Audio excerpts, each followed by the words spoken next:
Hello बच्चों, चलिए प्रश्न को देखते हैं। कह रहा है कि बिंदुओं में से प्रत्येक के लिए उस अष्टांश ऑक्टेन का नाम लिखिए जिसमें वह बिंदु स्थित है। वो बिंदु का निर्देशांक दिया गया है -3, -1, -6। तो इस प्रश्न के लिए हमारे पास जो मुख्य अवधारणा है, दिए गए प्रश्न के लिए मुख्य अवधारणा अगर हम देखें तो दिए गए प्रश्न के लिए हमारे पास मुख्य अवधारणा ये हो जाएगा कि मान लीजिए किसी बिंदु का एक्स निर्देशांक इस तरीके से दिया गया है कि एक्स निर्देशांक धनात्मक, वाई निर्देशांक धनात्मक तथा जेड निर्देशांक धनात्मक है। तो यह जो हमारे पास बिंदु है ये प्रथम अष्टांश में आता है। उसी प्रकार से अगर बिंदु का निर्देशांक माइनस मतलब ऋणात्मक, बिंदु का निर्देशांक अगर ऋणात्मक, एक्स निर्देशांक ऋणात्मक, वाई निर्देशांक धनात्मक और जेड निर्देशांक धनात्मक हो तो द्वितीय अष्टांश में आता है।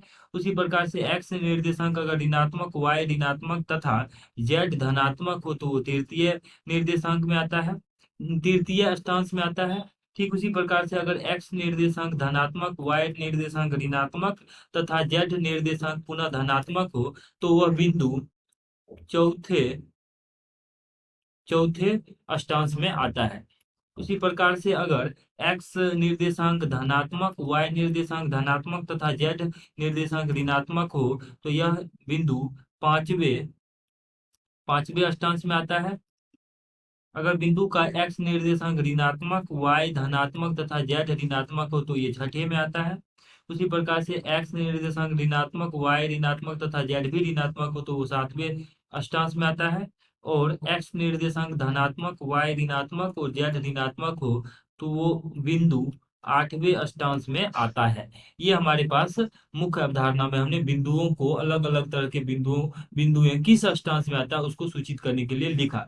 अब दिया गया बिंदु को देखें, दिए है -3, -1, यानी ये जो बिंदु है इसका एक्स निर्देशांक ऋणात्मक, वाई निर्देशांक ऋणात्मक तथा जेड निर्देशांक धनात्मक है।